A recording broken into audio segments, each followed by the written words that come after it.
History is not truth. It is propaganda, written by victors, edited by priests, polished by kings. And whenever a woman grew too powerful, too brilliant, too dangerous, history buried her. Her story was twisted into scandal, her name reduced to whispers, her legacy erased. What survives are fragments, rumors, accusations. But when you gather those fragments, a different story appears. A story of women who terrified men so much that they had to be erased. This is their story. The dangerous women history tried to erase. Chapter 1. Hypatia of Alexandria. The philosopher they could not tolerate. The year is 415 AD. Alexandria, Egypt. The Roman Empire is fading. Christianity is rising. In the heart of the city stands the Library of Alexandria, a temple of knowledge, a beacon of science, mathematics, and philosophy. And at its center is a woman. Hypatia. Hypatia was extraordinary. A mathematician, astronomer, and philosopher, she taught students from across the empire. She advised governors. She debated publicly in lecture halls filled with men. She drove her own chariot through the streets, a symbol of independence in a world where women were expected to walk in silence. Her power was not military. It was intellectual, and that is precisely what made her dangerous. In an era where religion was consolidating control, Hypatia represented the old world. Reason, inquiry, knowledge without dogma. She became an advisor to Orestes, the Roman governor of Alexandria, a man locked in conflict with the city's Christian bishop, Cyril. To the bishop and his followers, Hypatia was not just a woman, she was a threat. A woman who influenced politics. A woman who refused to submit to the church. The end came brutally. In 415, a mob of Christian zealots dragged Hypatia from her chariot, stripped her naked, flayed her with tiles, and burned her body. It was not just murder, it was erasure. Her writings were destroyed, her name defamed as a sorceress, her reputation recast as sinful. Why? Because knowledge in a woman was too dangerous, influence in a woman was too subversive. But her legacy survived in whispers. Philosophers centuries later remembered her brilliance, her courage, her refusal to submit. Hypatia was erased from the official script, but her ghost haunts history. Proof that the most dangerous woman is the one who thinks for herself. Chapter 2. Wu Zetian, the only female emperor of China. Now we travel east to the Tang dynasty of China, the 7th century. In Chinese history, there is only one woman who ever declared herself emperor in her own right, Wu Zetian. Her reign was so unsettling to later historians that for centuries her name was cursed, her story twisted into legend of cruelty and manipulation. But the truth is more complex and far more dangerous. Wu Zetian began as a concubine in the court of Emperor Taizong.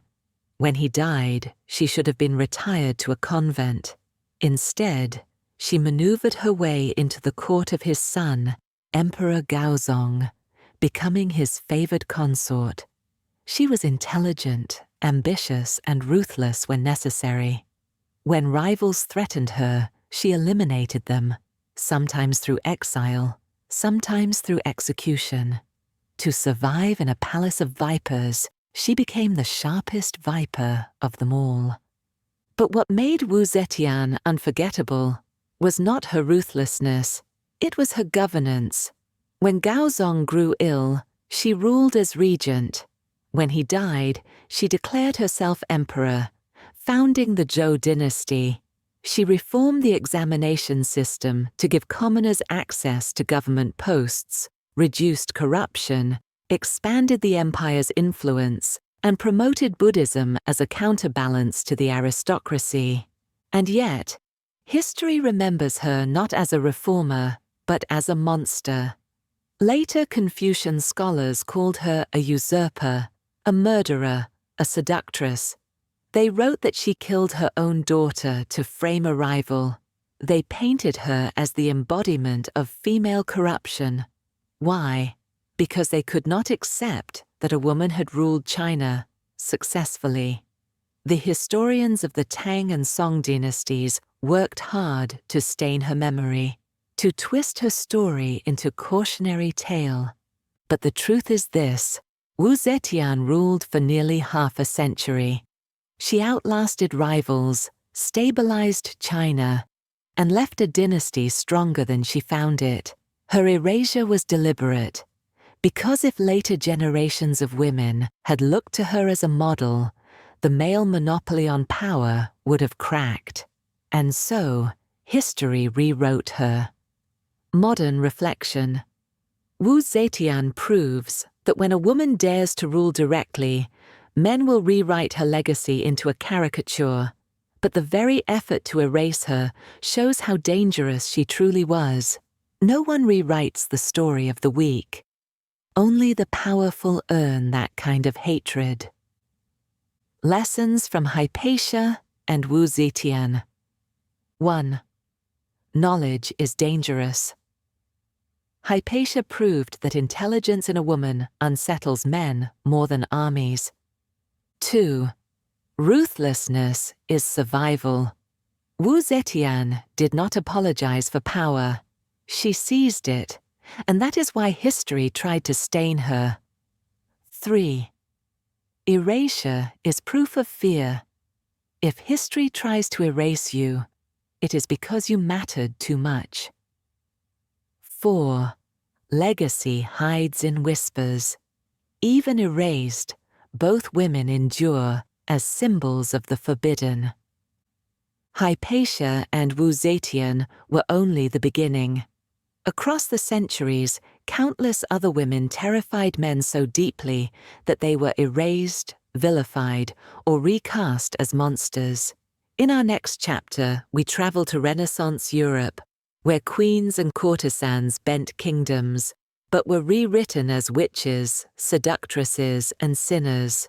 Women like Catherine de Medici and Lucrezia Borgia, whose reputations were twisted into poison long after their deaths. Chapter 3. Catherine de Medici, the queen who became a monster in history books. We have met Catherine de Medici before as the patient strategist of France, but here in the story of erasure, we see a darker truth. Because Catherine did not vanish from history, she was remembered, but remembered wrongly. When Henry II of France died, Catherine became regent for her young sons. She steered France through decades of civil war, but her enemies hated her influence, and so they built her legend not as a queen, but as a witch. Pamphlets spread across Europe describing her as a poisoner, a sorceress, a master of black magic. They claimed she kept astrologers and necromancers at court. They said she had hidden laboratories where she brewed potions, and that her famous flying squadron of beautiful ladies-in-waiting were not diplomats, but temptresses who seduced and spied for her. The most infamous story pinned to her name was the Saint Bartholomew's Day massacre of 1572, where thousands of Protestants were slaughtered in Paris. Some chroniclers claimed Catherine personally ordered the killings. Others accused her of luring Protestant leaders to Paris under false pretenses. Was she guilty? Historians still debate, but what matters is this: Catherine became the scapegoat. Male nobles and kings made decisions. But Catherine was remembered as the Black Widow, the monster who whispered murder into their ears. The irony is sharp. If Catherine had been a man, cunning, patient, manipulative, she would have been praised as a master statesman. Instead, as a woman, she was painted as demonic. Her power was too unsettling, and so history rewrote her as a villain. Chapter 4. Lucrezia Borgia. From Pawn to Poisoner. If Catherine was remembered as a witch, Lucrezia Borgia was remembered as a poisoner. Her family name alone is enough to conjure scandal. Daughter of Pope Alexander VI, sister of Cesare Borgia, she grew up in a household drenched in power, violence, and intrigue. But who was Lucrezia really? Contemporary propaganda turned her into a monster. Plays, poems, and later novels described her as a femme fatale, mixing poison into cups, luring men to their doom, committing incest with her father and brother. She became a legend of depravity. The truth, however, is very different. Lucrezia was a pawn. Her father and brother used her as a tool for alliances, marrying her off 3 times to secure political gains. Each time when an alliance soured, they discarded her. Yet Lucrezia was not powerless. In Ferrara, where she lived after her 3rd marriage, she proved herself an able administrator. She managed finances, patronized the arts, and became beloved by her subjects. Letters from her contemporaries describe her as pious, intelligent, and diplomatic. There is little real evidence that she poisoned anyone. The stories of incest and murder were exaggerations spread by her family's enemies. So why does history remember her as a monster? Because she bore the Borgia name, because she was associated with a family hated across Europe, and because it was easier to blame her, the woman, than to face the ambition and brutality of her father and brother. By turning Lucrezia into a symbol of corruption, men erased her real achievements. They stole her reputation and replaced it with scandal. Chapter 5. The Witch Archetype. How Power Became Demonized. Catherine the Witch, Lucrezia the Poisoner. The pattern is clear. When women gained power in Renaissance Europe, history did not erase them silently. Instead, it rewrote them into villains, and this rewriting tapped into a much older archetype, the witch. From the Middle Ages through the 17th century, tens of thousands of women were executed as witches across Europe. But who were these women? Often they were widows, healers, midwives, or simply independent. They were women who lived outside male control, and so society branded them as dangerous. The witch hunts were not only about superstition, they were about power. By labeling independent women as witches, male authorities justified their destruction. Fire erased what could not be controlled. This same archetype haunted queens and courtesans. Catherine was called a witch because she wielded influence men could not explain. Lucrezia was branded a poisoner because she survived in a court that wanted her silent. Even Joan of Arc, the peasant girl who led France to victory, was burned as a heretic and a witch. The message was clear. A powerful woman must be unnatural. She must be working with poison, with devils, with forbidden arts, because men could not admit the truth, that women could rule with intelligence, discipline, and strategy. Lessons from Catherine, Lucrezia, and the Witch Archetype. 1. Demonization is erasure. If a woman could not be ignored, she was recast as a monster. 2. Propaganda shapes memory. Catherine's alleged poisons and Lucrezia's scandals survive not because they were true, but because they were useful. 3. The witch is a mask. Independence, strategy, and influence were too threatening, so they were relabeled as sorcery. 4. Hatred is proof of impact. No one invents lies about the powerless. Smear campaigns target those who matter. Modern reflection: the archetype has not vanished. Even today, powerful women in politics and business are called manipulative, cold, witch-like, or dangerous. The language has not changed. It is simply dressed in modern clothes. Catherine and Lucrezia prove that this erasure is a cycle.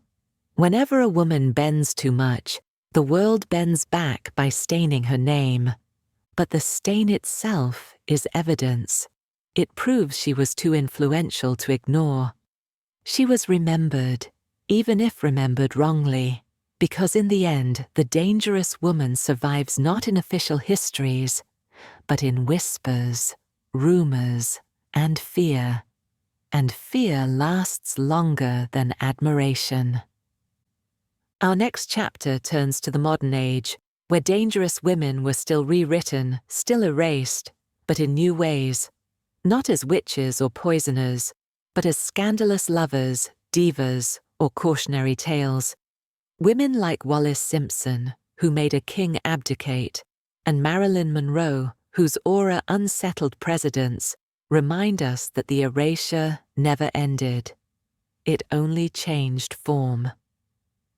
Chapter 6. Wallis Simpson, the woman who stole a throne. In the 1930s, the British monarchy faced a crisis unlike any before. King Edward VIII, charismatic and adored by the public, fell in love with an American woman, Wallis Simpson. Twice divorced, ambitious, elegant, Wallis did not fit the script of a queen. She was not noble-born, not virginal, not appropriate. But Edward did not care. He pursued her with obsession, convinced she was the only woman he could not live without. The crisis came to a head in 1936.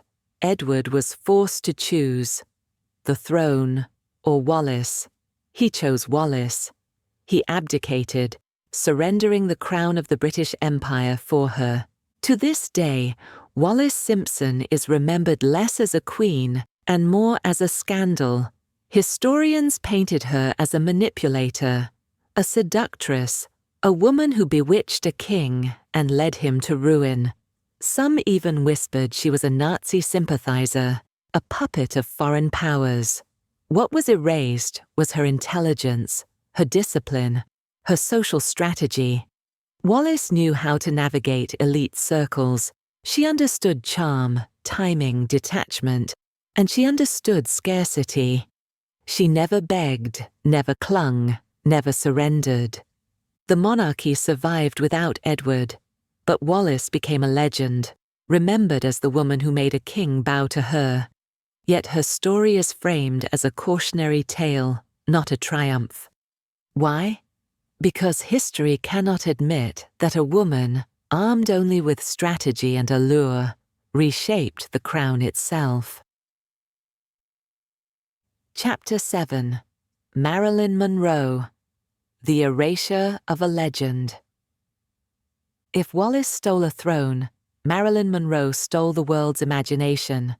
Born Norma Jean, she rose from obscurity to become the most famous woman alive. Her beauty was undeniable, but beauty alone does not explain her power. Marilyn cultivated a persona, the innocent yet knowing blonde, the woman every man desired but no man could hold.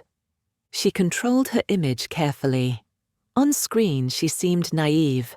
In life she was shrewd, ambitious, and calculating. She studied lighting, camera angles, timing. She understood mystery, give enough to intoxicate, but never enough to satisfy. Yet history remembers her not as strategist, but as victim. The official narrative paints her as tragic, fragile, destroyed by fame and men. It ignores her intelligence, her rebellion against studios, her attempts to control her career. Even her death is cloaked in erasure. Was it suicide, overdose, or something darker, silenced because of her rumored affairs with John and Robert Kennedy? The whispers will never stop, and perhaps that is the point. Marilyn unsettled too many powerful men. She blurred the line between sex symbol and political threat, and so history reduced her to tragedy, erasing her strategy, but her aura endures. Because erasure never fully succeeds, the dangerous woman always survives in legend. Chapter 8. Modern Parallels. Erasure in the Age of Media. Today, the tactics are the same, only the tools have changed. A woman who rises too high, too fast, is branded manipulative, cold, bitchy, calculating. Her ambition is pathologized. Her strategy is recast as scandal. Think of Hillary Clinton. Decades of experience reframed as power-hungry. Think of Meghan Markle, accused of seducing and manipulating her way into royalty, her reputation shredded in tabloids. Think of celebrities like Britney Spears, rewritten as unstable the moment they refuse to play their assigned role. The script has not changed in centuries. Hypatia was called a witch. Catherine was called a poisoner. Wallis was called a seductress. Marilyn was called a tragic doll. Modern women are called ambitious, manipulative, unstable. Different words, same tactic. Erasure through smear, demonization as control. But here's the paradox. These attempts at erasure are the very proof of impact. No one tries to erase women who are harmless. No one smears the irrelevant. If history twists your story, it is because you mattered too much. Chapter 9. The Final Lesson. What do all these women teach us? That power in women is rarely erased silently. It is erased loudly, violently, with rumors and propaganda. That is because men know something they rarely admit. The most dangerous woman is not the one who fights openly, but the one who influences invisibly. Hypatia threatened with knowledge. Wu Zetian threatened with empire. Catherine threatened with webs. Lucrezia threatened with survival. Wallis threatened with devotion. Marilyn threatened with aura. Different weapons, same result. Men could not defeat them directly. So, they rewrote them. But rewriting is not erasure. Legends grow in shadows. Rumors last longer than official histories, and whispers, once planted, cannot be silenced. The ordinary woman is forgotten. The beautiful woman is admired briefly, but the dangerous woman, the woman history tried to erase, she becomes immortal. Because erasure is never complete, fear ensures her survival. The punchline. History pretends to forget them, but the world still whispers their names. The ordinary woman is erased quietly. The dangerous woman is erased loudly, and the louder the erasure, the clearer the truth. She was too powerful to ignore.